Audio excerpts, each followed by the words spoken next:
sort out the internet and every other thing. It's crazy. Same here. Same here. I think internet is just a major issue. Yeah. And they say we shouldn't concern ourselves with the internet. We should use it as much as we can. Anyway, you go better. Have fun, our guy. You're looking good, though. For real? More money now. I was actually expecting to hear that. More like money now. less of Prophet Ezekiel. No wonder you're going on the shoot, because now you can, tell everyone. Oh, less of Ezekiel.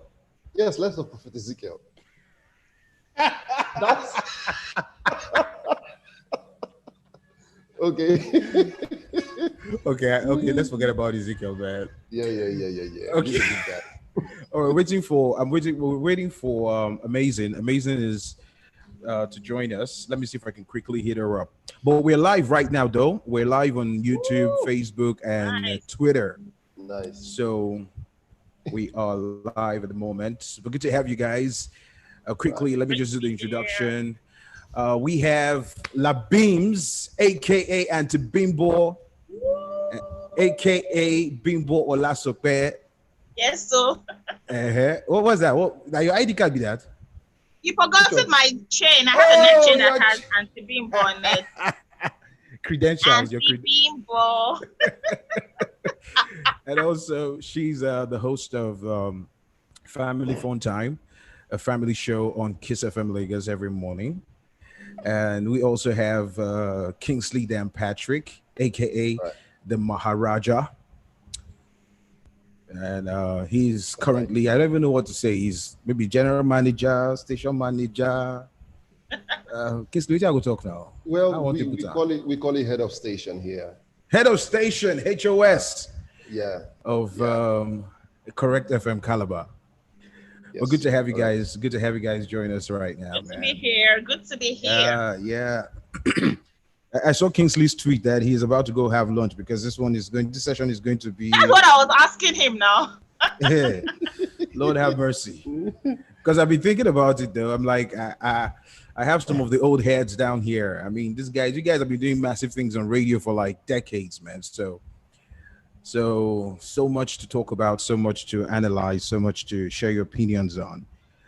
So let's see if we can get Amazing up, and then we can kick off the conversation. I think. Okay.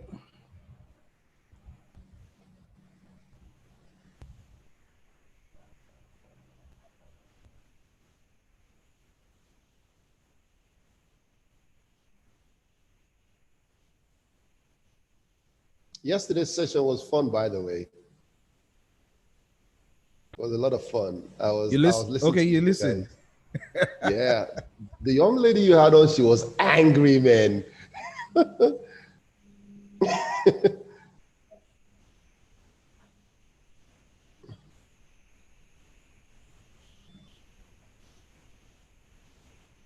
Then, of course, you had Brainiac. Brainiac will be Brainiac every day, every time. He's an interesting fella, very interesting character.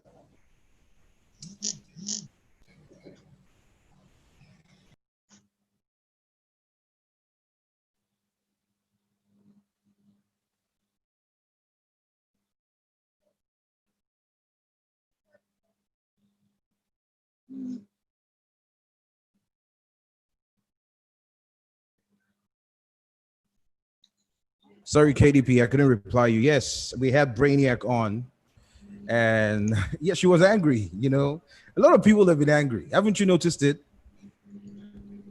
Was Monday's Zone that I actually watched. Okay. A lot of people have been angry. And I was angry. just laughing. People have been angry. If you see the tweets and everything on social media for the past few months, and plus the fact that this is COVID, right? The period of COVID. So a lot of anger is in the air. Any small thing would trigger you. I mean, Americans got angry. They all got out of their houses and they're like, you know what? We're tired. Yeah. Right now, the country is burning down. Yes. You see live videos on Twitter, you see on CNN, you see on Fox, you see on BBC, and they're burning everything. I mean, I saw a video yesterday where they broke into a Mercedes-Benz showroom. Yes, I saw that video too. They were not black guys. That was the shocking part. Yeah. We're looking at white guys. They broke Doing into it. a Mercedes-Benz showroom, sprayed on some of the cars, smashed them up, even set one of them on fire. And I'm wondering why. But it is what it is. People are frustrated and they're letting it out now. Yeah. Yeah. Beams, I can't hear you though. You know what? We can't.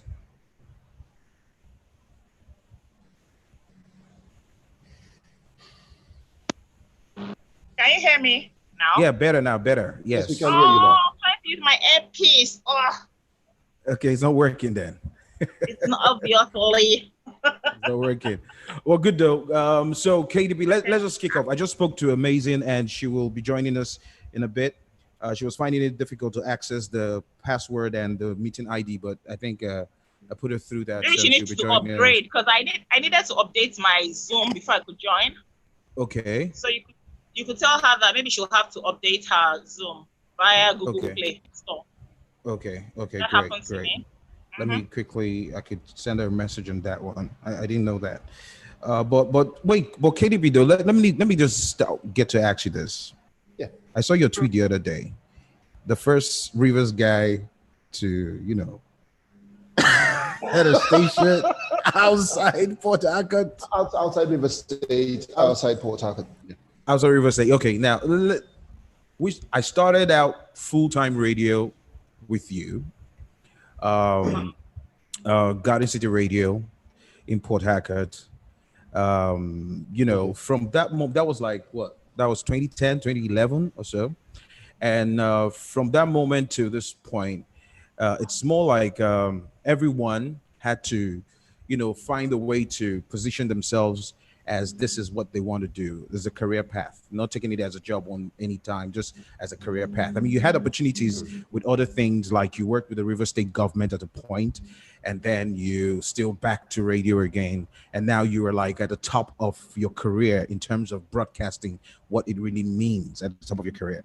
Now, if you get to work us through your journey, your path, making a decision, saying to yourself, okay, this is what I'm going to do. This is what I'm going to take.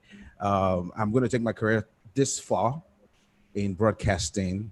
How has it been though? Like starting off as maybe a reporter, how did you get off and how did you decide, okay, I'm going to take a dive and just continue on this path?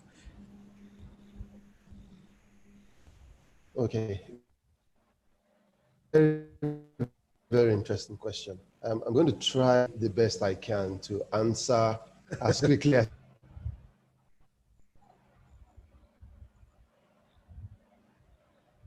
Okay, Amazing just joined us. Kingsley, are you there? and allows my third year in university. Hi. Hello.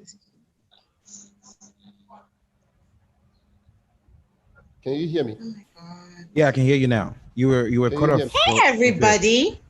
Hello. You're late.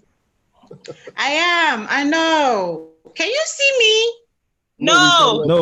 We can't see you. You need to activate your camera. Oh, Lord of mercy. I'm There so you are. terrible with modern facility. Yeah, I made it. Hi, guys. There you go. Hello. Welcome aboard. Welcome aboard, How you Amazing. Good to have you doing? here. I cannot seem to You're doing hear good. myself properly. How you Why? doing, by the way?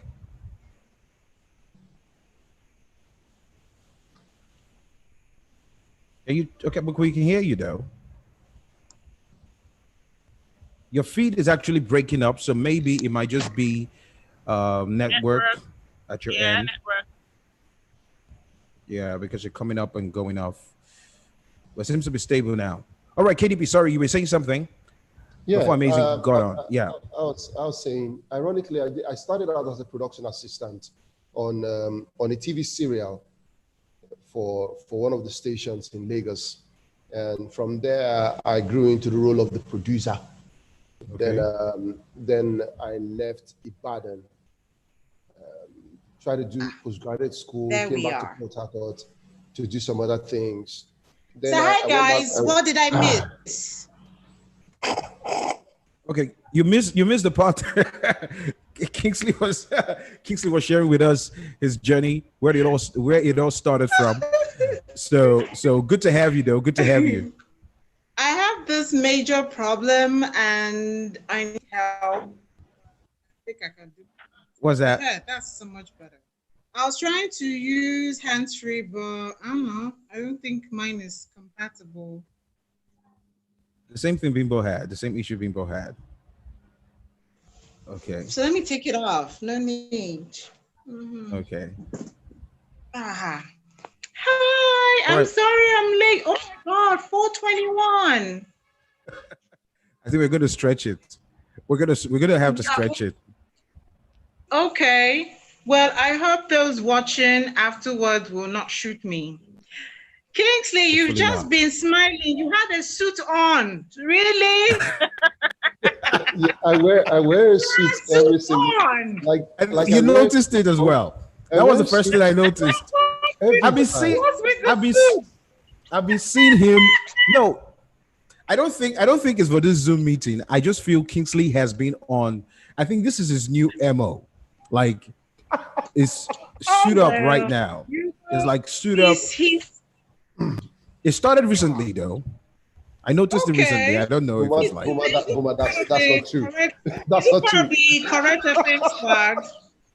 Boma, that's not true. I always wear suits. See, let me give you this gist. Let me give you this gist. Yeah, before we get back to Kingsley's story, let me give you this gist. Right, Kingsley was on air on Sunday.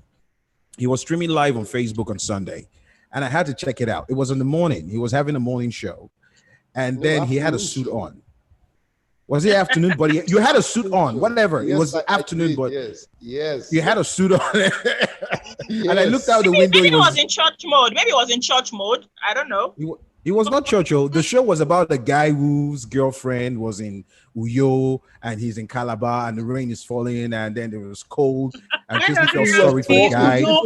People were talking. How does it have to be Uyo and Calabar? Couldn't you use something else? No, that was the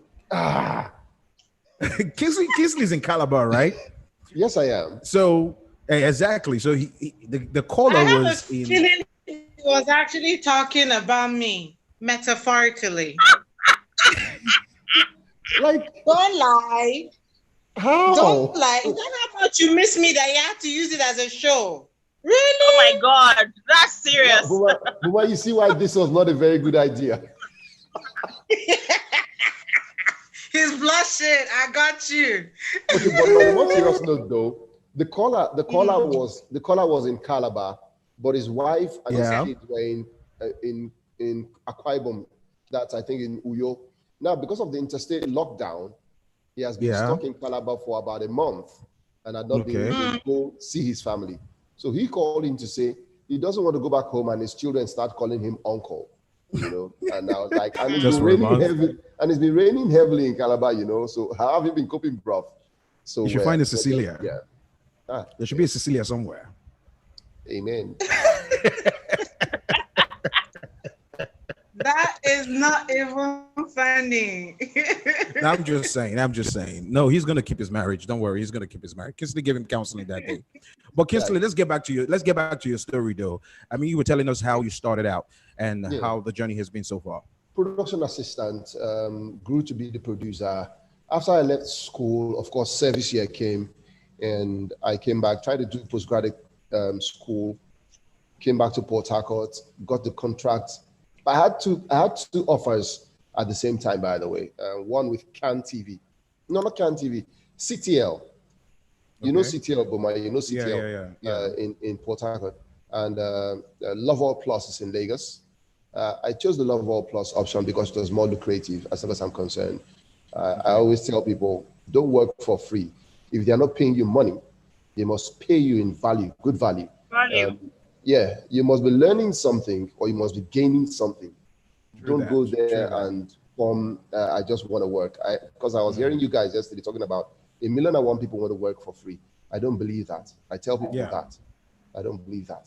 So I took the Lagos route. It was 2 weeks in, 2 weeks out. I was being paid 80 grand. As far as I'm concerned, it's great money. At that time, it was. Yeah, this was 2007. This was 2007. Yeah, so I think it was great money.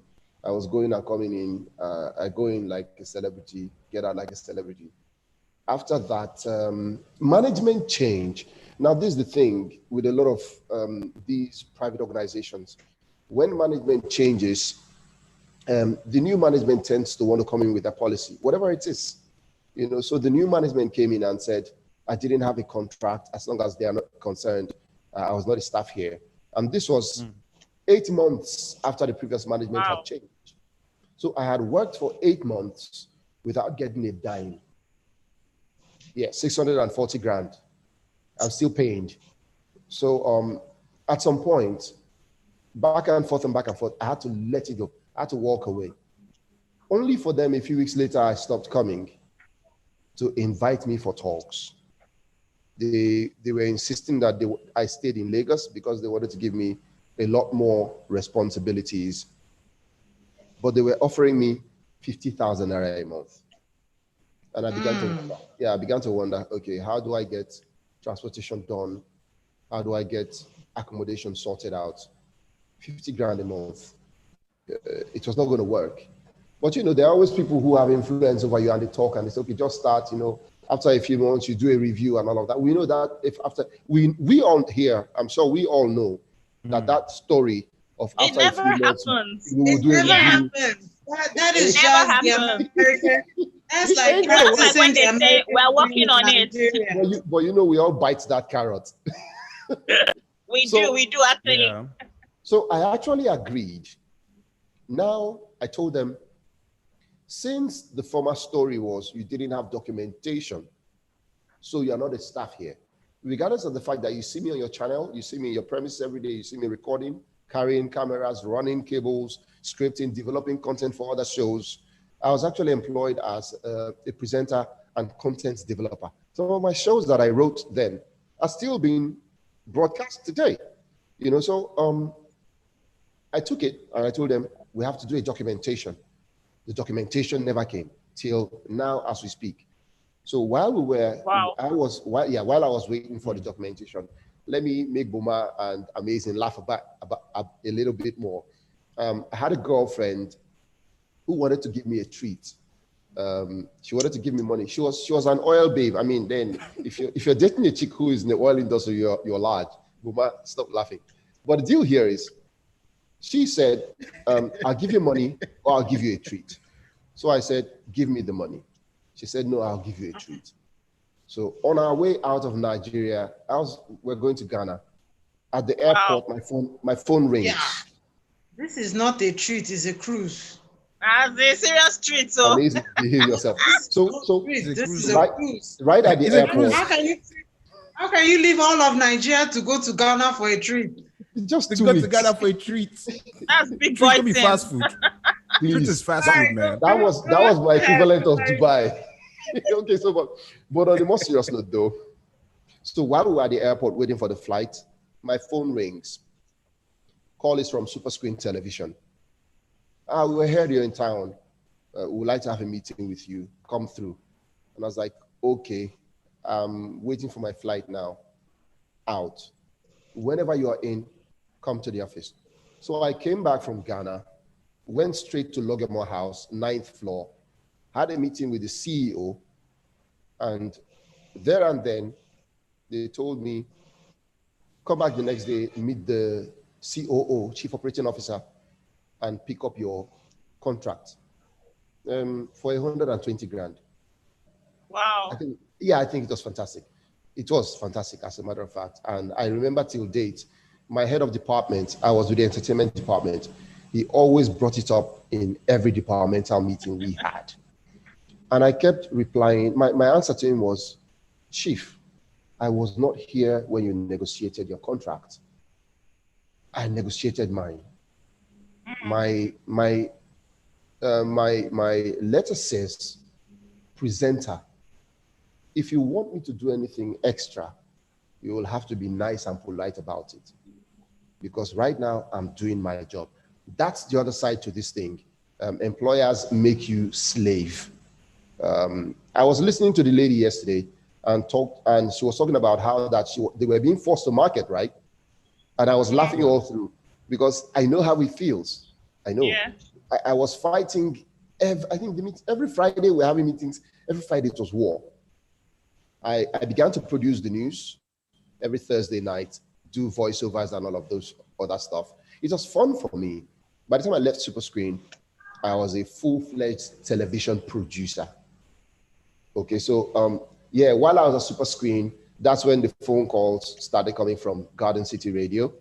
I was being hounded by our general manager, Ezekiel Hart, Mr. Dagogo Ezekiel Hart. Yeah, for one full month, every other day, my phone rang and he was the one on the other end of the line. One full month. Wow. Before I came to Port Harcourt in May. That was May 2011. And I met the team. I met Buma. Buma was much thinner than this. He was not the big daddy. Big daddy. Buma, I think I saw a throwback picture of that those days. Daddy. No, I don't think, I don't think you saw the picture. I have the picture. I can show you the picture. No, he put it up as a throwback. He has put that picture up as a throwback. I deleted everything from my past. I deleted them on social media. You there was no juice. There was no juice anywhere. It was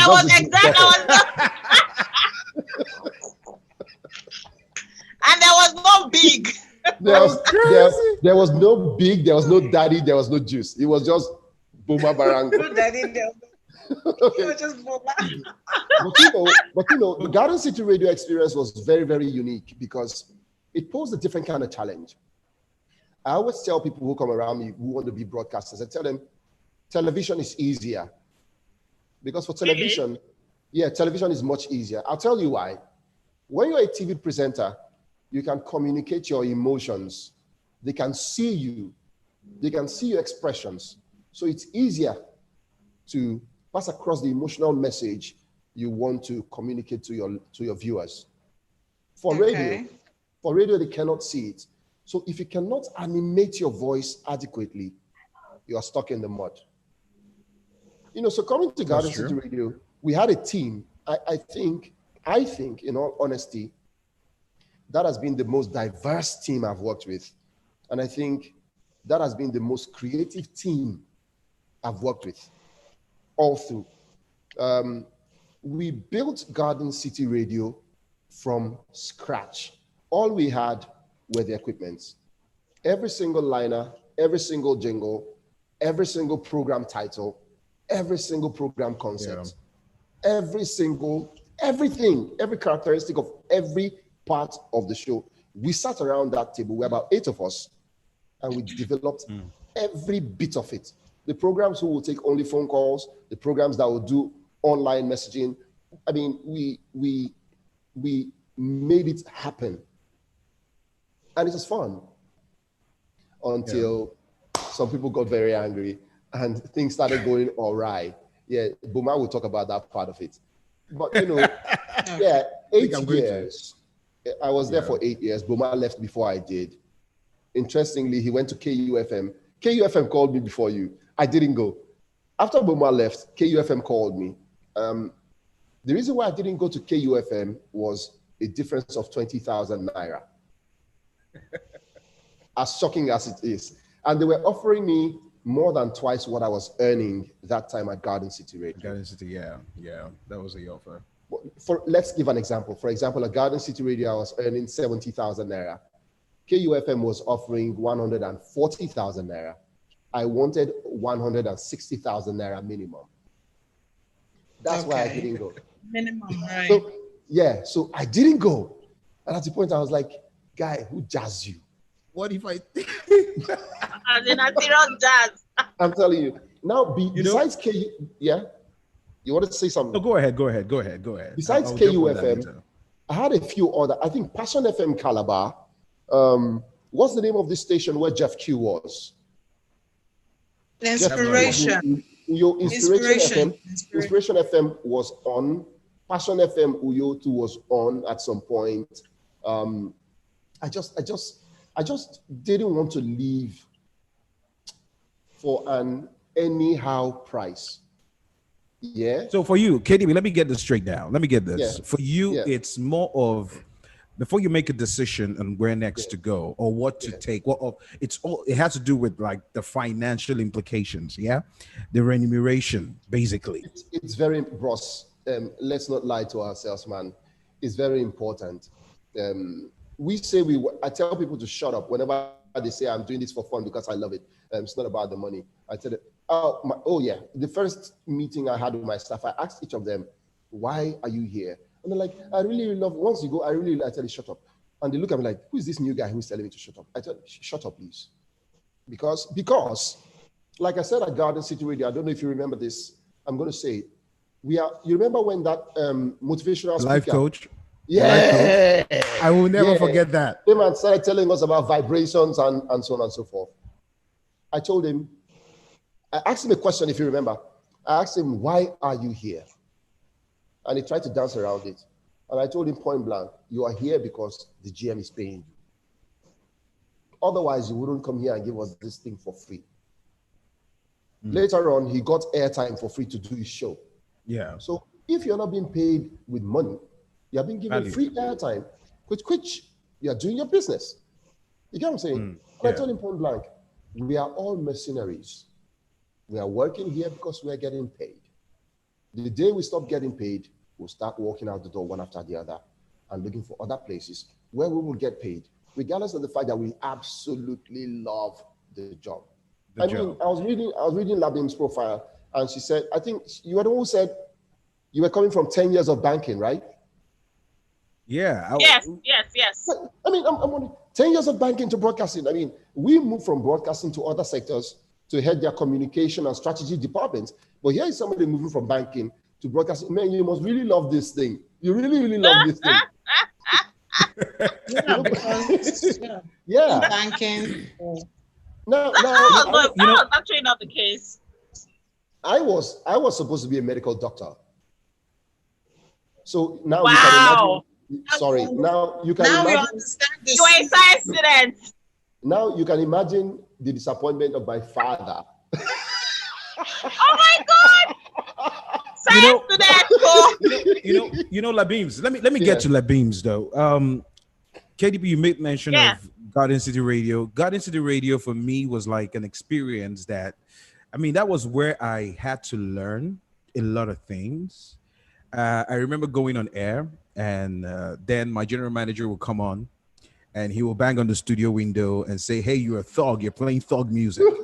You're playing bus conductor music. You're playing bus conductor music." I mean, there was always that thing, but one of the things I got from there was a challenge to read more, to learn more, to listen to radio more, because that was like my first major radio gig. Others were like freelancing or internship or anything. So it was more of me going back to the drawing board, because then there were no resources. Where would you get resources from to put yourself through training, to be a broadcaster, to be a radio presenter? You had to struggle to get all that. And here's Labeems coming in from 10 years of banking. You know, there's something you said. You did a whole lot of things. You did soap production and etc, and then radio. And now you have your own independent show. Yeah. Shows. So, let me. Two independent. Oh, the last time I was one. You have another one. Gospiration. Oh, Gospiration. Okay, yes. Okay, Gospiration. Okay, so from that point of getting on radio to becoming an independent producer, let me just get a feel of that. How did you just migrate? Let me just use the word migrate for the want of a better word. How did you migrate? Okay, I think into for me, paid. For me, yeah. What? Go ahead. Okay, for me, it was like circumstances actually pushed me to do that. Just like me leaving the banking sector then and getting into radio. Leaving the banking sector was not voluntary. Let me put it like that. All right. Okay. I had some issues going on, and I had to leave due to reasons beyond my control. So me leaving the bank was not, it wasn't like I deliberately wanted to leave the bank. I had to leave, and leaving then, I had to now, face reality. I was coming from earning something. I mean, I'd always worked. Immediately, I served in a bank in 2001, and I continued in a bank. Do you get? So it was very difficult not doing anything, and that was when I did all those odds and ends, and I stumbled into radio. I was listening to Inspiration FM, and I heard Dan Foster say, "Hey, if you like talking, blah blah blah," and I knew that the only thing I could do was talk. So that's how I got into radio. Now I worked with City FM for 4 years, and the whole of that time I did everything. I started from news reporting, doing box pop on the streets, community report. I did all of that. I did all the shifts, all because they were trying to groom me, all right, into being a presenter. According to them, I wasn't presenter material at that time. So I did everything. I did night show. I did everything. But by my 4th year, which was when I could even say I was already now had the shows I was doing, and people had started knowing me and all that. But of course, the salary was crap. To be honest with you, the salary was ridiculous. But the time I took the job, back to what Kingsley said, I didn't negotiate properly. Because, I was coming from desperation. I needed something to do. So I didn't negotiate properly. I just wanted to get into this. I felt like they were doing me a favor. You understand? But of course, by the time 4 years, I now knew my value, I knew my worth. I now realized, the shows I was doing was actually bringing in so much money for the station. Okay? In fact, there was one presenter's fee I did. I did one of my shows, the sponsor of one of my shows, and the presenter's fee I got was like 5 or 6 months salary. That was when I started thinking to myself. Word. Lamba. I swear down. I like this kind of money, man. Those kind of money hits hard. I was like, okay, is this how this? And to be honest with you, I never understood. Even till now, I'm still trying to understand the business. There's a business side to radio. Yeah. I'm talking to be very, very versed in that. A lot of us tend to. I'm the businessman on radio. Yeah, a lot of us tend to. It's a business side to stay in that creative side, forgetting that there has to be a balance. You can't just be in that creative side all your life. You can be doing all of the presenting and all that, but there's a business side. You want to make money as well, of course. You want to be paid for the value you're given. So, I'd reached that point where I knew the value I was given. I knew what I was commanding on the airwaves in terms of, listenership, in terms of people calling and people, gaining something from what I was doing. And it now got to a point where I was about to be displaced. There's always a lot of envy in this industry, sort of where maybe some people feel you're being too popular or you're being too noticed. I don't know, because over the course of time, I won 2 awards without even knowing about it, And when I won those 2 awards, I was actually only doing weekend presentation. You get? So I started getting to the point where, they moved me during the week. I was doing mornings, just a little segment on the morning show where I was doing the children thing and all of that. And then the news starts going around the station that, I'm making the show as if it's my own. It's not, meanwhile, it's for the station. I started getting all kinds of feedback back and forth. And then I heard that we're going to move me off that belt and as somebody else to start doing that belt. Do you understand? And I was like, something I had built from literally nothing. Okay. So I got tired and I decided to leave and do my own thing. And then, of course, the office politics. I battled office politics in the bank. That was crazy. Then in radio station, that small radio station, the office politics was crazy. I was like, so I think I got tired. And then I decided to just venture on my own. It was venturing, like, I think I did it afraid. And to be honest with you, which was where I met Boma, by the way, I joined Kiss FM as an independent producer and presenter. And the first year was terrible. The first year I made zero naira. In fact, I made minus 1.4 million, because I borrowed a loan to pay for the airtime and I didn't get the money back. And the loan was 10%. So every month I was paid. So I paid back double and I didn't get anything. But by the second year, things got better. In fact, I got a huge sponsorship deal. That was my salary for 3 years. was my 3-year salary from where I was coming from. Praise the Lord. Hallelujah. Can I come the day I work got for that you? check. Boma, you remember now because you people enjoyed out of that money. I remember. You know, I remember. But let me ask you this, Labines. Let me ask you this. Let me ask you this. Before you got in as an independent producer, were there things before the first year? Yeah, you didn't make any money. You had debts to pay. But were there things you heard from other independent producers that got you thinking, oh man, this is going to be fun? Or was it more like, let me just take the risk? And then you got into it and then it was reality. Were there things that you consider myths? It was a little bit at the of end of the both. day, you saw them as fact. It was a little bit of both. Okay. Yeah. It was a little bit of both. And what I mean is, when I was going to go independent, it wasn't like I actually knew. In fact, to be funny, to be candid with you, I didn't even know how to do the rating thing. I didn't know how to get my own money. Then when I was going to market the show, I will market with the station's rate. You know, like I did not know there had to be a little difference, a markup. I didn't know. That's why I said I didn't know the business side. In fact, it was the head of station at that time in the station where I was actually telling me that, no, this is not the price you're meant to put. So I didn't know, but I knew that, you know, I knew there was money to be made in the fact that, you know, you are the one that owns the content, you own the show. And then if you pay the station and you get a little more from whoever is sponsoring you, that goes into your pocket. So I knew all of that. Okay.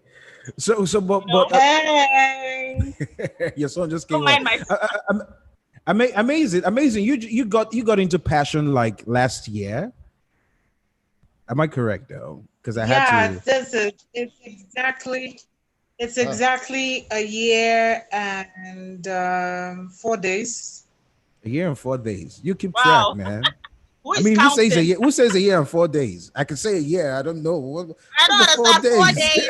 Okay, let's say 1 year plus. You know, let's just live it that way. Okay, I'm gonna say the 4 days. After the Zoom meeting, I'm gonna call you and say, hey, congratulations for the 1 year and 4 days. You beat a passion. How many hours? Okay, how many hours and seconds? Yeah. Hours. Well, let's just say 4 days and okay, what time is it? Yeah, 17 hours and 49 minutes. Okay. It's just the seconds I'm not sure about. A lot of people really want to know. I've had persons walk up to me, young ones who are just starting up broadcasting, walk up to me and say stuff like, they want me to start from the bottom. They want me to grow. I knew how I started. I started as a freelance reporter. I got into the newsroom first, became a desk editor, and then before I became a presenter, I started with the weekend shows, got to the night show, and by luck, they put me on the afternoon before eventually getting on the drive. It was big luck. because I refuse to work on the afternoon shift anymore. Imagine that. So now think about this.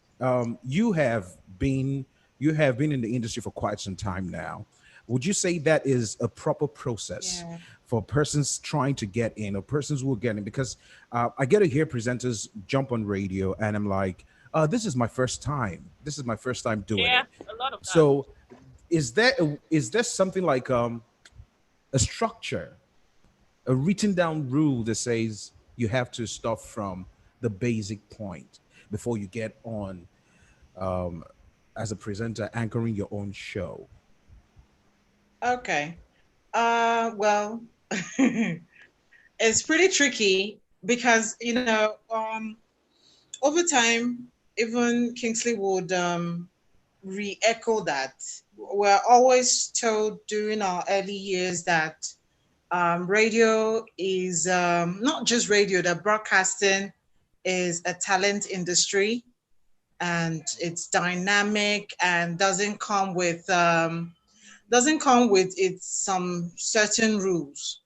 But at the same time, as dynamic and, will I say, undefined as what we have, for, let me just stick with, for instance, the radio, there are laws, whether they are written laws, whether they are unseen laws, whatever kind of way you want to describe it. Every sector, every career has got its laws. And for me, I think those laws actually make um, the structures that we're talking about. Let me put it this way. Um, there's a guy who I know who's been churning out old videos of the NTA news. And those videos, it's not just about whipping up nostalgic memories and say, this person and all of that. No, it was about the basics.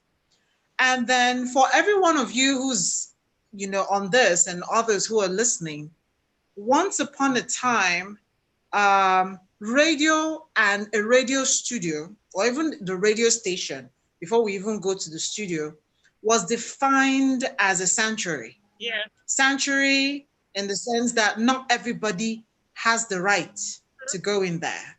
And it's only for the qualified. And the qualified are those who are ready to go through the ropes to get there. For instance, how did I get to know Kingsley?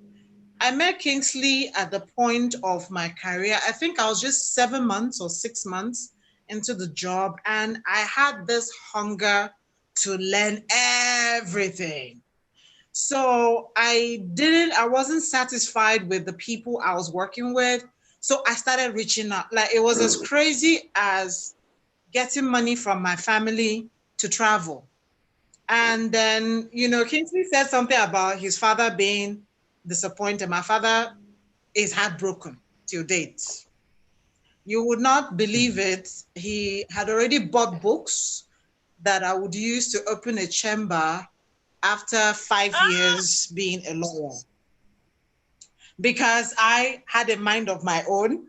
So it grew, everyone around felt that mind of my own, of being able to stand up for whatever I believed in, was going to grow into me being a very good lawyer.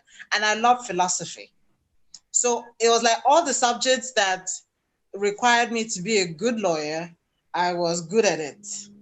So when I got into university, I had like multiple admission where, several departments reach out and say, oh, come study, or several faculties say, oh, come study, take a course and all of that. And the shocker was, rather than pick the almighty law, or at least philosophy, I chose English. My father was like, oh, okay, you just want to do that for a while you want to do English to smoothen your grammar, right? Afterwards, you would switch. So first year, a lot of excuses were made without really asking me. It was second year when, I don't know, he stumbled on some personal notes I was making and why I chose English instead of mass communication. For me, Nigerian scope of mass communication is too narrow. Okay, yeah. And for me, it wasn't good enough. So I needed something that was broad, and then English comes with literature. So I was like, okay. And I did a lot of findings or digging up or research. And I found out that sometimes it's even being good at English that helps you be a better broadcaster than actually being in mass, that you can actually do mass communication diploma level and you'll be fine. So that was it. So those notes or those research I made, I had them down as notes. So my father stumbled on them one day, and that was where the fiasco started. That was second semester, 200 level. And it was fire. And my father was like, so many stuff, at a point blamed my mom and was like, it's all her fault. And, we just skimming, the old African father thing. I'm not going to go into that too much. But I had from then till final year to make up my mind, pick up another form and study law. But I said, no, I wasn't going to do that.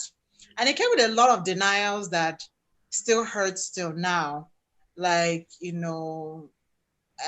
whatever, furthering my education, maybe outside the shores. And then those books always being used as a trigger to be pretty mean to me when there was no need to. During my first year, I was actually going to work from a family house. And I remembered my dad giving instructions for me to be locked out 7 times so that I get to be discouraged not to continue doing radio, because first I was paid peanuts and all of that. So wrapping it back, enough of that pity party story. Talking about structure, for me, I started as I had a very different accent from this. I was pretty slow. Kinsley, if you remember, I usually dragged, and a lot of times you told me that day radio wasn't my thing, that I should stick in the night, that I had a put people to sleep voice. I remember. It was, But with all, I'm a talent spotter. Is that not where you've done so well now? well, let's keep going. Let's see how true that is. Okay.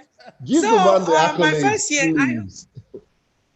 so I was really but how did I get my first shot? It was a voice note. Then during BlackBerry days, I used to do random voiceovers for my friends, family, and all of that, because of the whole, oh, you got a good voice, you got a good voice. And then, yeah, once in a while, people were like, you should try radio. Like, seriously. I did features. I did probably from church programs to stuff. But a lot of times, a lot of people were like, you should do this real seriously. And then I was sending a friend a voice. Now, I didn't know she was dating a head of programs, as someone who was the head of programs of a radio station. And so she was listening to my voice note. I was gossiping of God things. That was during my 10th month during youth service. And I was telling her some long story that I couldn't type about it on BlackBerry, and voice notes was the next goal. And the next thing, she's like, girl, you've got a job. And I'm like, really? Is that how they get jobs? And she's like, yeah, there's this guy she's with, nothing serious, but they're just having fun and she likes him. And he says he loves my voice. And that happened to be someone who worked at Family Love, Port Harcourt, and everything. And that was how it started. And then the next thing was like, when can you come around? At the same time, someone from Hot FM, Owerri, so it was like, when I said the forces of nature, because then I was playing with the idea of bowing to daddy's request or daddy's demand. For Christ's sake, I wanted to travel. I would love to travel. And I was already doing professional courses so that by the time I was done with youth service, I could get back on course, do those management or professional courses and, be qualified enough to travel. But then trust me, 10 months, you guys know that 10 months is like concluding part of NYC. And then just when you were deciding to leave that part you wanted to be on, something just drags you right into it. So at a point I gave up. I said, God, I remember that prayer. I said, God, I swear, if this is what it is, I am trusting you every step of the way. And no matter what happens, just help me brace up for whatever's going to happen. I'm not giving up on broadcasting anymore. And that was the end of it.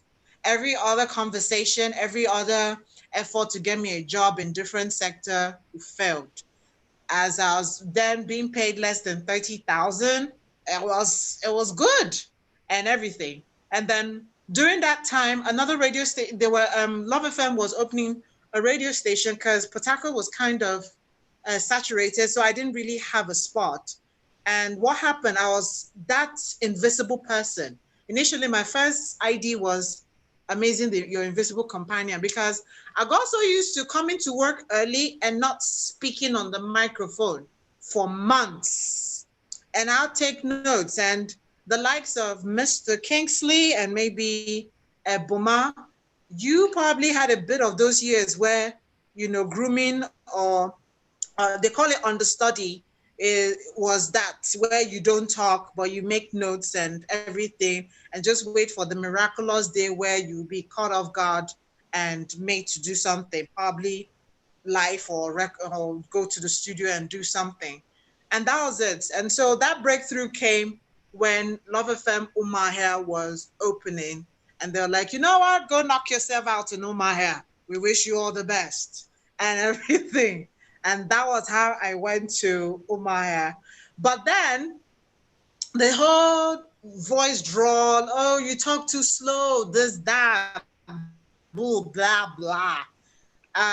It was like I had this stamp of, no, amazing will never do day radio. And I was thrown into the wee of the night. My show starts by 10 and I end by 1. And so my mom kept calling me, there's this thing in Igbo, Umabali, that is the children of the night. Mm-hmm. So she's like, others will do radio during the day, and yours is you start your own job when others are sleeping. Although she didn't find it funny, but at a point it became fascinating. And trust me, yeah, Kingsley, your prophecy came with two sides. It came with a bit of the devil and an angel. Yes, that night radio was where I blossomed. And I think to date, I will always have a very special or soft spot for night radio because it became more than just a shift. It became a ward to me where I draw people in. But then, catching up with some of the things you said, I don't know, will I call it probably natural instincts helped me out in the journey. But then there was always moments or points where I had this kick to do more. It was enough for me to be called the queen of the night and I'll feel all goody good and stay there. But it wasn't. And I kept asking myself, is this how I'm going to be for the next 5-10 years, the queen of the night? And while others are sleeping? What if I get married? What if I want to be with my man? What if my kid gets sick? Because I noticed that married women then, although it's kind of changing now, they seemed limited when they get married and start having kids. I didn't want that to happen to me. I didn't want the fact that, being a woman, I needed to marry and maybe have a family. I wouldn't be the best or get to the peak of my career because I'm like, God knows I am moving against the world and I need to have the best side of this career. God, I've made so much sacrifices that I cannot afford to settle for less or settle for average. And that keeps driving me till now, So that was it. And then the hunger for more kept making me reach out to so many people outside, Southeast, South, as much as Lagos and Abuja. My holidays or my break days, it's so crazy that I could use a 3-day break to take a flight and go to Abuja just to understudy somebody in Cool FM Abuja or somebody in Hot FM Abuja and do that for 3 days, make my notes, come back, go to Port Harcourt, do the same thing. And that's how everyone who knows me on radio got to know me, especially the big wigs. I was that young girl who just won't let them rest. And it's not like I was hitting them up because I liked them or for sexual reasons, but because I was just so hungry for knowledge that I just wanted more. At a point, one time, Kingsley literally called me a leech, a female leech, that I never get satisfied, that I keep wanting more, that, at a point, sees me that in bed, that my man has to be really strong, that I'll drain him out. Ew. How could you tell me that? You're demanding. Not in every sense of the word, Boomer, not in every sense of the word, but she's demanding. Let's just leave it at that. Yeah, so it was crazy at a point to prove to him that I didn't have any ulterior motive. We never met till date. I haven't met Kingsley one-on-one, even though he was in Port Harcourt, and for Christ's sake, I was in Abia State for almost 5 years. I never I never visited him. He hears I come to Port Harcourt, but we never meet all of that. So what I'm trying to say is these things have helped me because the new crop of broadcasters I see now, I'm worried about radio in the next 10 years because the attention to details, the attention to quality, the attention to content that we were made to learn and not learn them, willingly, or not learn them, optional, but actually compulsorily, Compulsory. doesn't work. A lot of, Yeah. and sorry to say, female presenters especially, we're getting too wishy-washy that No depth. I'm worried that a time will come, female presenters will no longer be taken seriously. Will just be some sexual objects, who's all those sexiness in their photo shoots and are ready to show so much skin. Trust me, I'm good with you loving or embracing your sexuality, but please, can you know that radio is more than that? I beg you in the name of God, because that's not how I didn't have my first photo. I didn't have a photo shoot till after 3 years. And it was a setup. Like a friend of mine was like, how can you be on radio for 3 years and you haven't done no photo shoot? And that was it. But then, yeah, I do show some skin. I do whatever, do some poses the photographer put. But then, trust me, I'm not bragging, but I walk the talk. And so if I look hot, I'm also hot on radio. And it has helped me to help my pace of growth in this industry so much and everything. So bottom line is, for me, there is a structure. There Let is me a cut you. law. Okay. Yeah. There is a law, there's a structure. And if you truly say you want to be a real journalist or a real broadcaster, you got to go through it. There are no shortcuts to it, because radio is gradually being filled with too many shortcut personalities, and it's making mockery of those of us who were ready to go down the long road. I can go on and on. I've got tons of stories to tell, but I think all I've shared so far is fine. I think our next line of conversation will bring that up. We'll bring all those stories you have to share, because I want to talk about, you made mention of something and I want us to take a look at that. Kingsley, you're a content person. Bimbo, I know, as a content person as well, keep coming up chunks of all those things. I remember talking to Bimbo about making her show from was it once a week to like taking it to 7 days a week, and the next week she has something in my email, or was it in my email or you brought? Yeah, And she it was just your dropped email. like five. Okay, you sent it to my email, right? It was just 5 whole days of content for different days, and everything was particular and they were unique. Yeah, they were unique, and I was like, God, this is going to sell. And trust me, it did sell for a while. I have to say, this Beanboss show kept It's still Kiss FM selling. afloat for a while. Yeah, I'm telling you, that is good. So, what do you think? Because I've been having this thought in my head that content seems to be the problem.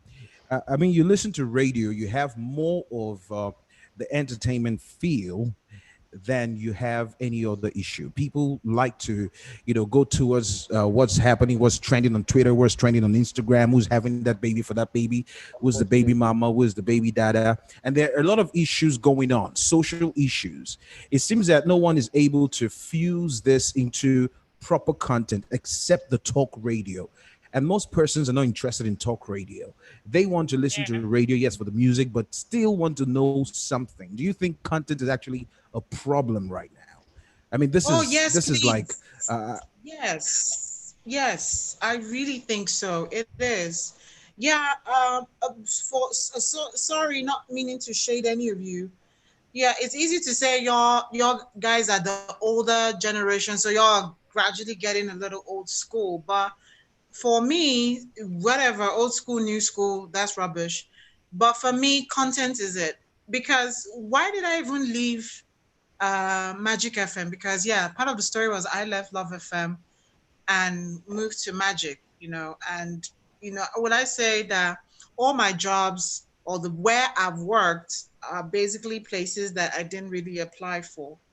And I think I had some hating because a lot of people try to demystify me. Yeah, my name's Amazing Mystique. Uh, demystify me, and a lot of rumors popped up about, oh, there's more to her than just the job. She's doing some shady things behind to get all of these things happening. Well, I gotta say, no, that's not true. But let me not go into that water. Content is the problem. I I left Abia to Akwa Ibom because I still the hunger to do more. I started getting tired of being an entertainer.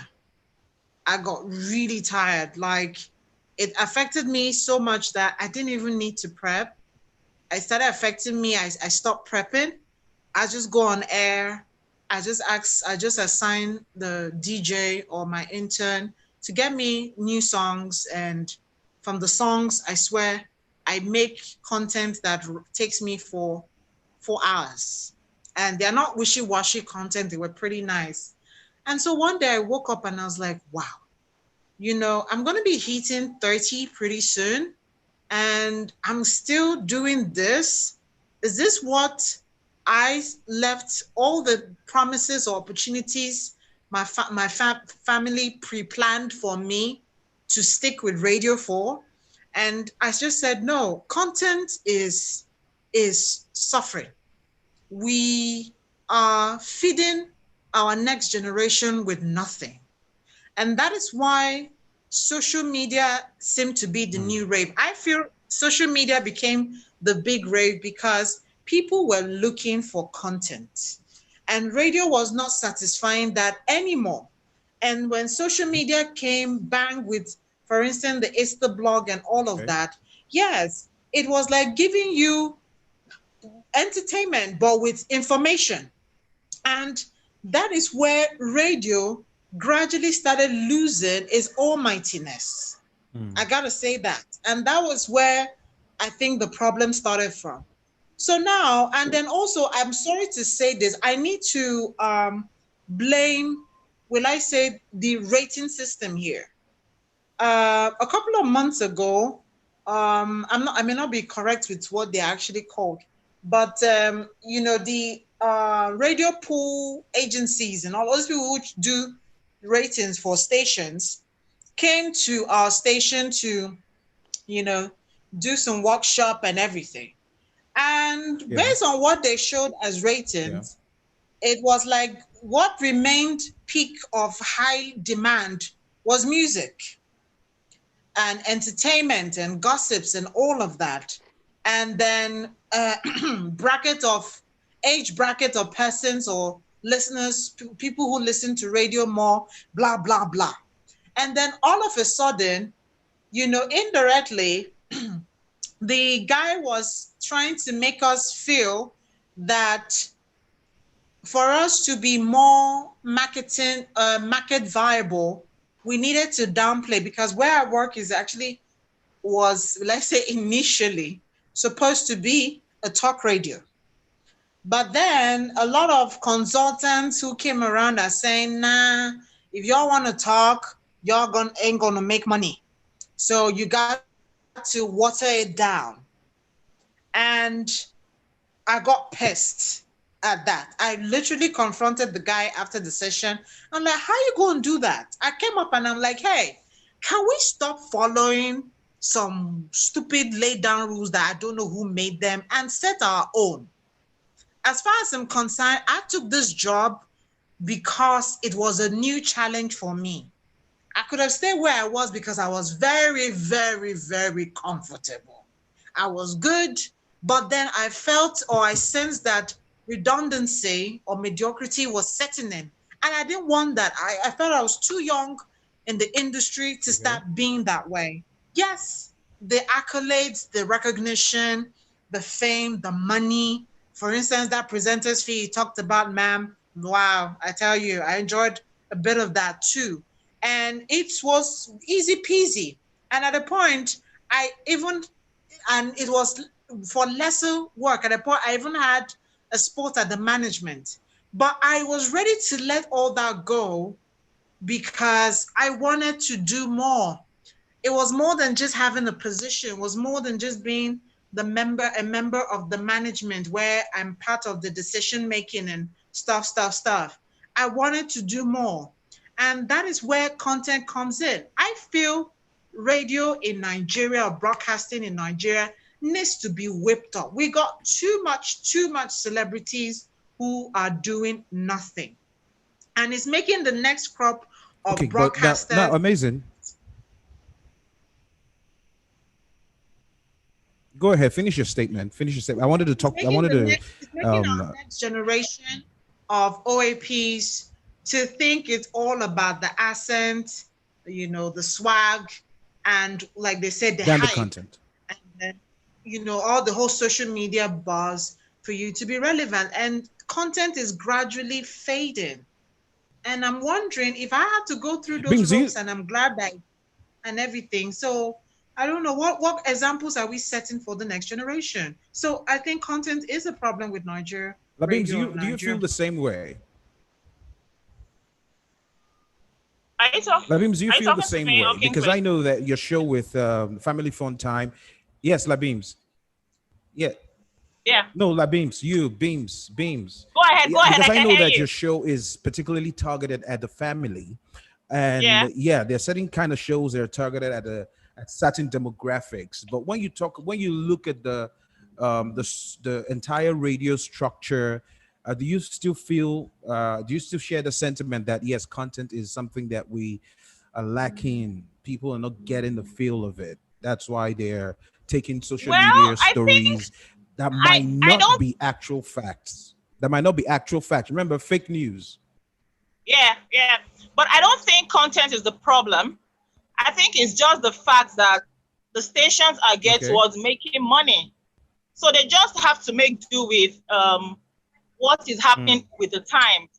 Now, let me give you a case in point. I remember Radio Continental. I don't know who remembers Radio Continental. Radio Continental was practically, you remember Radio Continental? Yeah. They were practically a lot of talk. They were talk. That's Max FM now. They did a 360, their Max FM, and I can tell you that they're actually making more money than when it was. So I think it's a case of there is content. Yeah, radio is meant to educate, inform, and entertain. But unfortunately, right now, it's the entertainment part that is bringing in money. So a lot of stations are tending to tilt towards that, and then they're allowing the informing, the educating part to take a back seat. So it's not that content is lacking. There is content, loads of content, but the truth is, the reality at the end of the day is every station wants to make money. But I'm saying that it's in turn making our OAPs lazy. It's making them lazy. For the station's pockets. Can I say something? Yeah, sure, go on. I kind of differ a bit. I'll tell you why. Kinsley, go ahead. Jump in. Yeah, I think the problem is not social media. The problem here with content and quality content is that we have more and more people who have lost the reading culture. Now, like I told you, I said earlier, Buma said he was lucky to get on the afternoon show on the belt. I was the one who was on the afternoon belt at some point into the evening belt, but I never liked it. Now, I'll tell you why I never liked it. The kind of programs they wanted me to present, for the life of me, as a person, I didn't see why I would go on air in the afternoon and start talking about Rihanna and Jay-Z and Beyonce. Now, not because it was not content, but because it was not my thing. Okay? But Buma Barango was put on the afternoon belt, and he created the Urban Cruise, which still runs till date as the Urban Cruise in Garden City Radio. The same things I was repulsed about, I would tune in to listen to him do it. And it was fun. Now, on Saturday mornings, Boma, I don't know if you remember Box Office. I was doing a movie show. Now, same guy who didn't like to talk about artists and all of that. But movies were my thing. So yeah. factor in, maybe you what if they had told me to do the movie shows in the afternoons? It would have been fantastic, yeah? But it doesn't make sense talking about movies on Monday afternoon or Tuesday afternoon or Wednesday afternoon. So I did it on Saturday morning and it was a hit. Now, I can talk about the band and P Square and Timaya and Rihanna. But the question is, what about them are you saying? Yeah, so it's a lack of a reading culture. It's a reading culture dying because you can still talk about these things that are trending. We're talking about them with rich content. Now that's because you have read. Boma was talking about your show Labims. Exactly. Your show Labims, a family show. And I'm wondering, what will I talk about a family show? When he said he told you to develop more content because he wanted it daily. And the next day you sent him 5 episodes. Now you and I know what it takes to write 1 episode of a show. Yeah. That's more 5. But you submitted 5 episodes. The reason why you could develop 5 episodes was because you were well read. You were in touch with the realities of the kind of programming you were putting out. For the life of me, I don't think in 1 week I'll be able to give you 5 episodes of a family show. Because it simply isn't me. Yeah, I get it. Do you understand? So the truth here is, like I yab my staff sometimes. I tell them, read or make caller no embarrass you on air. You know, I'm telling you. I sing it as a mantra. I tell them, I don't like to read books. So you are the book they read. When they tune you in the morning, they should learn. So if you who is the book, if the book is without content, what then are you delivering? So you must read. Okay, I ended with saying my dad was disappointed. But you know, my dad became one of my biggest fans in Port Harcourt while I was in Garden City Radio. Even now, once in a while, he joins me on Facebook Live to watch my Sunday shows. He has called me a couple of times and said, you should do a postgraduate diploma in law. I'm like, don't even start. Yo, for real, man. The deal here is, like I said, I'll thank him because for some reason, he made me want to read everything and anything. When my dad buys newspapers, as a little kid, when he buys the newspaper, he calls me, he says, come, let's read it. Do you understand? Yeah. When he gives me, I'll flip to the cartoon page. Yes. But he's okay. I remember that he would just chill. Let me finish my cartoon page. Then he flips to the next page and say, read it for me. Do you understand? 2 things happened. My vocabulary increased. Then, of course, inadvertently, without knowing, I began to gather information. So now, any topic that comes up, I can make a contribution. Sure. Yeah. But these days, we have people who are presenters who are on air, and they don't know the difference between a law, an edict, an act, or a policy. Exactly. We're supposed to be talking about Nigeria. Or a bill. Yeah. Or a bill. The difference between a bill and a law. They don't know what a bill is. It still goes back to... Okay, now, KDP, let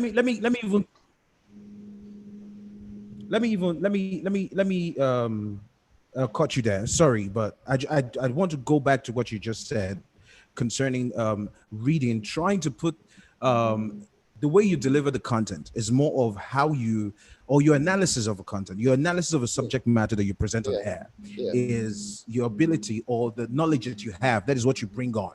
So if you basically have nothing upstairs, you're not going to give out anything. Garbage in, garbage out. I've listened to someone analyze rape on a radio show. And should I say analyze or talk about rape as a subject matter? And I could hear a radio presenter, I mean, seriously, I could hear a radio presenter tell people that don't go late out at night, mind what you wear. What you wear. Now, because that is their understanding, which is not what they should be feeding the public at the time. That is something that should be taken care of. Do you think it's an individual thing or is a responsibility of the media house to, give this as maybe a training process for their presenters before they go on air? Do you think that is the case? Should it be an individual thing, or should the media house take note of it? Okay. There are different ways to this. First off, KDB, can you hear me? Are you there? Yeah, I can hear you. I'm here. Can you hear me? Yes. Boma, can you hear me? Boma, can you hear me? Amazing, can you hear me? Okay. Go ahead. Yeah, I can hear you. Okay, I can hear you. Fine, fantastic. Now, I was saying there are different ways to it. First of all, by the time you get employed in a media house, it is assumed that you have attained a level of maturity. For that OAP to go on and talk the way he did, it shows you the level of his emotional intelligence. That's what it is. Now, what he has said is not wrong. But is it the right time or the right manner in which it was said? That's what you have. I tell my guys, use your sense now. Do you understand? It's information, but it's not appropriately put. Right? Now, there are a few ways to it. First off, there's a head of programs or a head of presentation who should run into the studio and correct that person. I mean, we correct our OAPs on how to shut up your callers. When your caller calls in and is talking out of point, there is a how to shut him up. You cannot be rude to your caller. Your caller is a customer. Yeah. You can't be rude. No matter how annoying he or she is, you cannot be bashful. Even if he calls in to insult you, there's a how. Yeah. So all of that comes with experience and, like I said, emotional intelligence. If I'm listening on air and my OAP is going in that direction, I am running into the studio. And once they see me run into the studio, they know the microphones go off because I want to pass a message. Yeah, because I'm not an OAP with them. So, guy is running into the studio. What I want. So if I go in and they're still talking, this is a sign.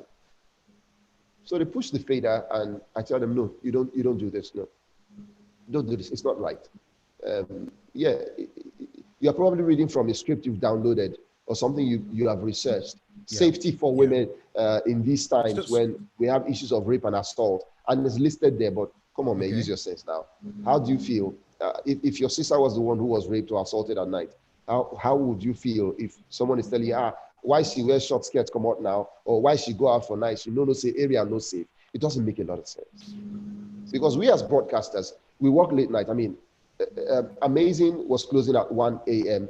At the point at Garden City Radio, you might remember, 2:30 a.m. I was the graveyard guy. 2:30 a.m. I get in my car and I'm driving home. And I know that I've been tracked. I've been followed a couple of times. I was followed a couple of times. I could tell there was this car following me. And I had to drive around before I got home. So somebody, if I get attacked, somebody now comes and tells me, why you close late now? So it's for that one, it's about emotional intelligence. And you need to train and retrain your staff because they all have their backgrounds. Very true. They have their backgrounds. They come with how they. Because what I get to notice is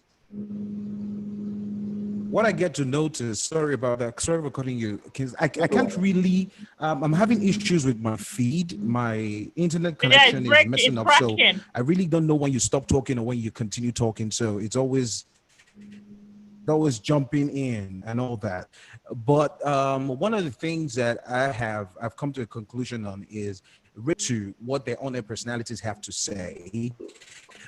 They're paying attention to the script you have or show prep, how you're going to deliver your show prep. So it's mostly, just go out there and knock yourself out and play a couple of music and let's have fun. Get me more calls. Let the listeners keep calling. So you go on air and you have somebody say, would you rather suck ladies' underwear or uterus? These are the kind of things that people say. Would you rather would you rather wear a lady's underwear in your hair? I mean, and then he's like, more calls. People are calling, and you're like, get the calls so the ad rates can come in. But then on the other side, Labeem, you talked about money. You talked about radio stations and money and getting. They're doing the things for money right now. What do you think? Because I saw someone tweeted a few weeks ago. Was it last week? I think it was 10 gang of I saw Sounds, your comment on it. Auburn FM in Lagos. He was talking about he was talking about the ad agencies, or trying to sitting on the heads of radio stations, and you see that, like, what has been trending for a while now, people are not getting paid, and then we blame the ad agencies. The presenters are blaming the radio stations are blaming the ad agencies. If you guys can remember, I don't know if any of you remember Bisi Olatilo. The Bisi Olatilo show back in the day on AIT. Yes. Remember Bisi Olatilo owed AIT some millions, and AIT was like, we're going to yank your show off. Yes, and Bisi Olatilo was like, the ad agencies are owing us. And it seems that the ad agencies are having radio stations kind of like choked up. Very true. I don't know if that, because that's what I feel. I don't know if that is like a general perception or, It's the reality. Let me jump in there. Boma, it is the reality, because I'm sure you know what I'm even about to say, because, it got a point where I was in a partnership with the station, with Kiss FM, where what I bring is what we share. Now, I have agencies that, as I speak to you, I still have some agencies owing me from 2018. They've not yet paid. Funny enough, this week, I still called the accountant and sent an email to collect something, a job I did 2018, Mother's Day of March. He's me laughing. I'm telling you. Wow. Mother's Day of March 2018, they're still owing me. Laughing. As I'm speaking to you, I still have some outstanding of November, December last year. I have outstanding of, let me not even talk about this year's zone, because they'll tell me that this year's zone is not even due. Collect. So I try to imagine, this is just me, Labeem. Do you understand? How many am I running? Now imagine radio stations that are running huge sponsorships, adverts. It's the same agencies, and it's the same process. And the funny thing, when I was trying to collect my money last year, when I was chasing all of them up and down, I remembered someone calling me and saying, Bimbo, you don't know how the game is played. You're supposed to you're going to pay someone another percentage of something of your money before you can get the money out. Meanwhile, and that person was right, because some other people, even as I was complaining, some other people were actually being paid as that went due. So the truth is, the agency does hold the radio station by the ball, literally. So how do they pay staff? Because imagine if, as I am, I had a staff I was paying. Now my own is one man mopo now. Imagine if I had staff I was paid. Do you think they will believe when I'm telling them agency has not paid me, blah blah blah? So I think something needs to be done, and that's why I was saying the business side of radio. It's not just going on air presenting. The business side too. Something has to be done. Is it that there's going to be a body that would, fight for that, or I don't know who laid the law and said an agency should give you adverts without even paying something upfront? It's wrong. Well, I think. Okay, you know something about that body. I was thinking, you guys remember IBAN and Bond, right? Yeah. IBAN, Independent Broadcasters Association of Nigeria, and Bond, the Broadcasters Organization of Nigeria. I don't know if they still function. Do they still function? Because never heard of them. Looking into things like that. They do function. You never heard? They do. Yeah, they still function, because 2 years ago, Bond still functions. The independent one, I'm not sure about. I saw IBAN memos and Bond memos during this pandemic, where they were begging for handouts from governments in the north, northeast, in the west, and all of that, because they were suffering crisis, lack of business. But let me say something about this agencies thing. What has happened is a few people have come together and made themselves powerful and relevant in such a way that you have to go through them to get business. If you have to go through them to get business, you've got to play ball. You know, like that person told you, what has been put in place is a kickback system. Oh, I get you a deal, sponsorship of 10 million. Nay, you better know without being told that you're giving me 3.5 million. You know, that's kind of like what has happened. But, okay, Correct FM is owned by a certain Mr. Tajidin, I think, too, and there are a few other stations. So maybe they're afraid of him a little bit because I think the few times I've gotten stuff from agencies, they paid me. In fact, we hardballed them here. I hardballed them here. You pay me between 50 and 70% upfront. Otherwise, you can eat your advertorials. Wow. I'm a mean guy when it comes to the business part of it. If you don't want to go, I don't have a problem. You know, but that's what it is. I think what they've done is they've come together and made themselves powerful. Because like you asked, what is the rule that says advert agency will give you advert or pay upfront? Yeah, I told the guys, I told them, man, you're gonna pay me money. And then you wait for like 90 days. You will start begging 90 for your days. Yes. You start begging for your money. Well, actually, on their memo, they put 90 days, but then we all know it goes beyond 90 days. Can you pay me after 90 days? Why can't they pay me after 90 days? Why? I wonder why. Even before, why does it have to stretch for 90 days? Thank you. Those are the questions. Listen, I wonder why we go negotiating with these guys on the back foot when we are the ones they actually need. I have made a couple of advert agencies write me undertakings that they will pay the balance on a certain date. So I am not doing any 90-day whatever hogwash with anybody. So I think it's you proving to them that you are valuable and you are the one they need, not the other way around. Okay, I think radio stations need to do that more and more. But of course, like we always have. Because KDP. Yeah, I get what you're saying, but do you think? I mean, not every radio station has issues with ad agencies, because some other radio stations are receiving their monies from ad agencies, and so what are they doing right? What are they doing wrong? Like I said, because they are supposedly big names, like the Cool FMs, the Inspirations.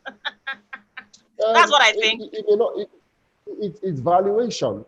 Like I said, if the other agencies see and perceive it to be valuable to them, they will bend to your whims and caprices. Where they believe that you are not so valuable and you need the money to buy diesel and run your station, they will hold you by the bollocks and make you wilt and wither. And yeah, that's what it is, you know.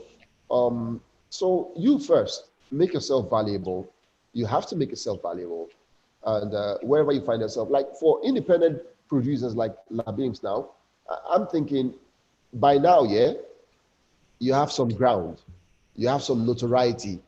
There are the other agencies who are afraid of your snarl before you growl, step or back, you know. But there will still be those ones who still think, she's still a small fry. Yeah, so they still want to test you. You know the ones that you can strangle, and you know the ones that you smile and beg and wave a white flag. That's business. That's how it is. There will always be those ones. Okay, so maybe we'll be wrapping this thing up real quick, but we'll be here for like, I don't know, and this has been fun. Apart from the fact that Amazing came in late. An hour and 19 minutes. What? An hour. An hour and 19 minutes. Okay. So let's talk about it. Yesterday, I asked my guest this question: radio being relevant, but still on the line of that, radio is still going to be relevant from now. Even though we have the entire technology, we have new media personalities who have been social media influencers and jumping onto podcasting, and they are like dragging in listeners. And now radio is in a space of struggling to keep people with them. Do you think that there's something that has changed in the past that needs to change now, or the way radio has come from where it's all started from to this point in your career as well, taking your career as like a cue point, do you think there are things that have changed? And do you think there are things that need to change? A whole lot has changed, and it's when changing. I mean change for better, change for better, change for... A whole lot is changing. Personally, I think, okay. Yeah. Hello? Okay, I think radio is evolving. It's no longer radio of what we used to know. I can hear you. Okay, yeah. I said I think radio is evolving, and that is because of things like the advent of things like podcasts. You now have online radios. You now have a lot of people doing live. In fact, right now, I think everybody and their dog is doing a show on IG and Facebook. You know, and you know. Yeah, the cats too. Don't forget their cats. I'm not saying that in a bad way, but you know, you get what I mean, right? Everybody seems to have a show, even though some people are pronouncing wrongly, some people are just doing all sorts, and you know, but you know, it's starting to become a trend, a thing. So I think that is kind of like reducing radio a bit, but radio can never go away. But I think radio is evolving, and I would say we, because I mean, we're all radio people. We just need to keep up with the times. I mean, what we're doing now is part of what I'm talking about.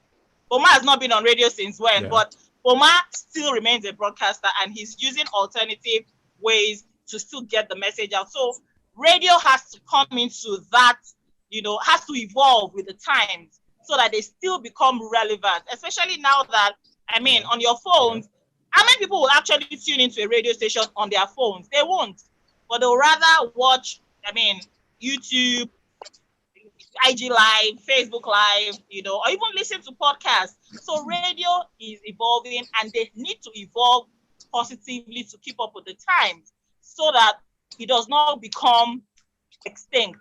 That's just my 10 cents. Well, for me, radio will never go away. But at the same time, the signature selling point for radio is dynamic nature, and which is to say that every member of that, from the management to the workers to everyone who's a part of this, need to, you know, always remember the dynamic part of radio and evolve with it. And another thing, radio will always be a representation of our society, but with an extra touch. So that extra touch is still driving us to the issue of content, quality content, and how it is being interpreted. And then with what Kingsley had said, you know, twitching it a bit, it's about also making this great, and also it's about doing whatever we do with a touch of creativity, making whatever it is interesting. For me, what I do on radio is, my program is called The Switch. The idea is making talk different from what it is. So while others seems to be doing the blah, blah, blah, I whip it up. I just come, put the eccentric, fun-loving side of it, but then I'm shoving down your throat all the information I need you to hear. For instance, today, I actually dealt with an issue that was very, very, very technical. And that was the issue of cultural bias when it comes to females or women, you know, assessing their rights. It's enough for us to talk about rape and all of this. But this marginalization is another dimension of rape. And trust me, I got people talking. Hey, because I started kicking at the local culture here. And they're like, you better be careful. But then at the point, I brought a woman who's been fighting that battle for 25 years. She lost her father at the age of 15, and she's still fighting that battle till date. And she's got evidence. It was at the point they even tried to assassinate her last year because of that. So I talked about it, and I pray to God I will continually be protected and safe. But trust me, it is me still doing talk, but making it interesting. And I still addressing or solving a problem. So my own is radio will always stay, but its relevance will be highly dependent on how creative we are on our content and also paying attention to the dynamism of it. Yeah. Okay. Yeah. Yeah. I'm going to say 3 reasons why radio will never go away as we have it. 1, internet connectivity will never be free. 2, yeah. Number 1, internet connectivity will never be free. And it will never be That's so true. That's so true. Number 2, not everybody will have or own an Android device. A smartphone. A smartphone. Yeah. Those 2 reasons. Now, if you're not listening to online radio or whatever it is, it means you've downloaded the app and you have to listen to it. Both ways, you need internet connectivity. Number 3, these are the options for broadcast media. Talking about the podcasts, the microblogging sites, they will never give the option of real-time news and analysis that terrestrial radio gives. Now, and there's something else. There will always be that generation that will never I would like it old school. They will never stay on Instagram or YouTube. Amazing. How many times in the last week have you made a Facebook post? This last week? How many? Sorry? How many times this last week have you made a Facebook post? In the last 7 days, how many Facebook posts have you made? None. I haven't done a post for almost 2 weeks. But there was a time where you were on Facebook every day, making posts, liking, yes, and commenting. Yes, you see, so yes, you are transiting. A lot. You're transiting. You're cutting your losses. You know, there was a time we were doing high five, e-body, to go. They've become They've become my face. Exactly. Yeah. Facebook. Bado. Thank you. Facebook has knocked those guys out. Now, Facebook is seemingly getting irrelevant because Twitter has stepped it up, Instagram has stepped it up, WhatsApp is offering. Facebook owns Instagram. Yeah, I know that. But because they are getting obsolete, that's why they bought Instagram. They are not the original owner of Instagram. That's what I'm trying to say. So they needed to evolve. Yeah, true. Yeah, where I'm going with this is, you see, okay, let me ask you, Labims. In the last week, how many Instagram status updates have you made? Don't ask me. I'm always there. I'm always there. I make every day. I post every day. Okay, because of your podcast, right? Every day. I post up videos. I post up status. I do post every day. For your 2, 3 every day. Because of your program, right? Yes. Aha. Now you're driving something with it, but where I'm going is this. There will be that generation. We will always transit to a place of rest. Let me tell you, when you are 50, when you are 60, I don't know if you will still be posting Instagram. No. Hell no. You are back to reading newspapers, whether off your tabs or print, and you're back to your radio. Even if you will be an entertainer, look, I have a couple of entertainment companies, production companies. So it means we'll be moving around, but I go to New York, I pick up the Herald, I read. It doesn't mean I'm no longer internet savvy.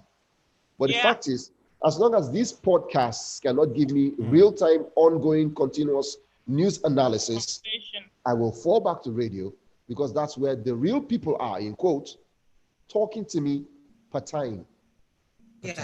At that's real time. Radio will never go away. And there's something else here. Advert agencies are going to social media to do advertorials and all of that.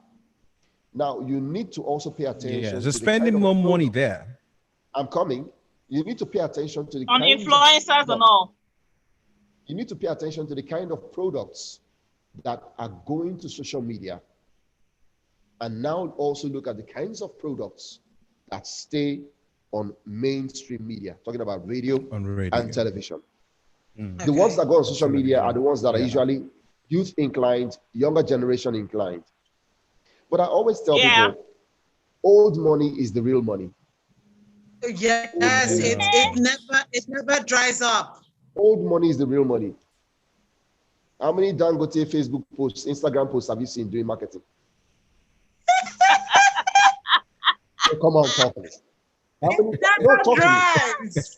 many Dangote advertorials have you seen on Facebook or Instagram or Twitter? I think a $10 post maybe once in 2 weeks. No, I'm talking of advertorials now for the company and for his brands. Advertorials, like the products, I've not even seen, you know. Man, it's on CNN. He does. On Instagram, I've never seen a Dangote cement advert on Instagram.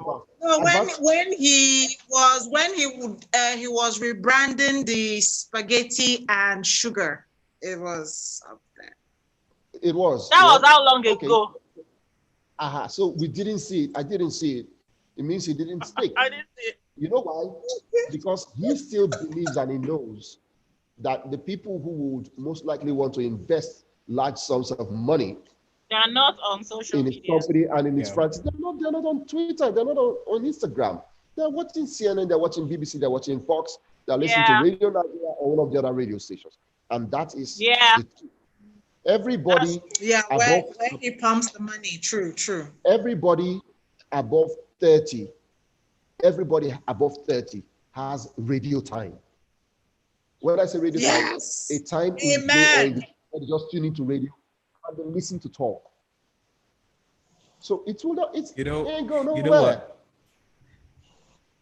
I agree with you, Kingsley. I mean, on the aspect of radio not going anywhere, yes, it won't go anywhere. But I think there needs to be a dynamic change to it. The way the way we operate, the way broadcast houses operate, the way they put out content, and how they repurpose this content as well. One thing I have in my study, trying to understand Australian radio, South African radio, and how it's different from Canadian and the United States radio.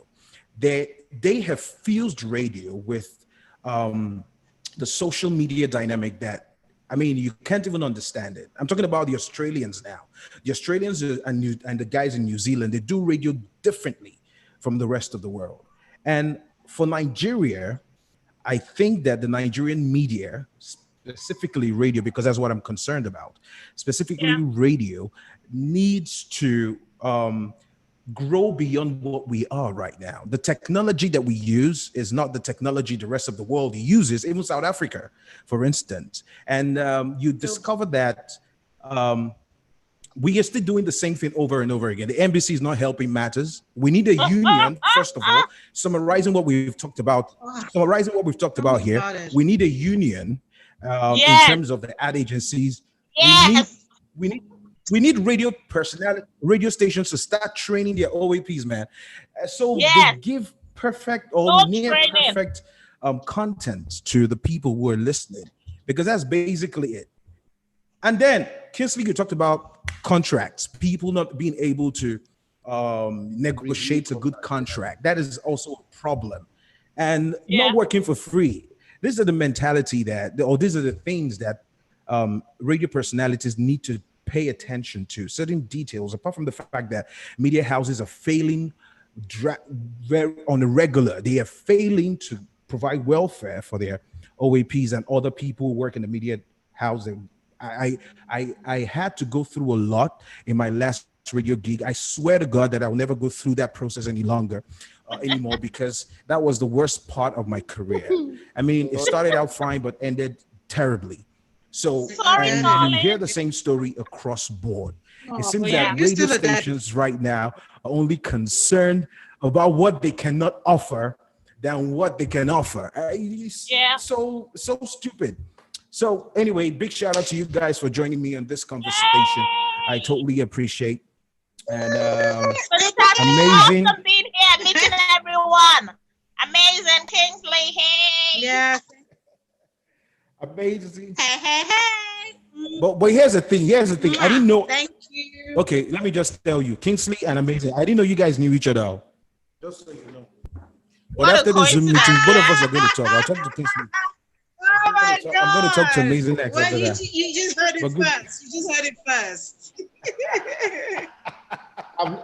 So Kingsley, you know Amazing, huh? I have known Amazing for a long time. Long time. Oh my God. You know one thing I like about this industry? They've never met. I picked that up. Yeah, they've never met. Yes, they never met. I heard that too.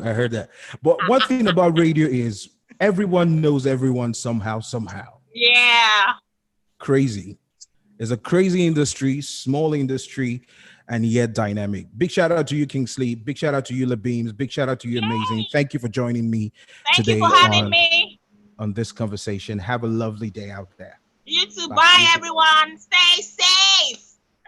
Take care. Take responsibility.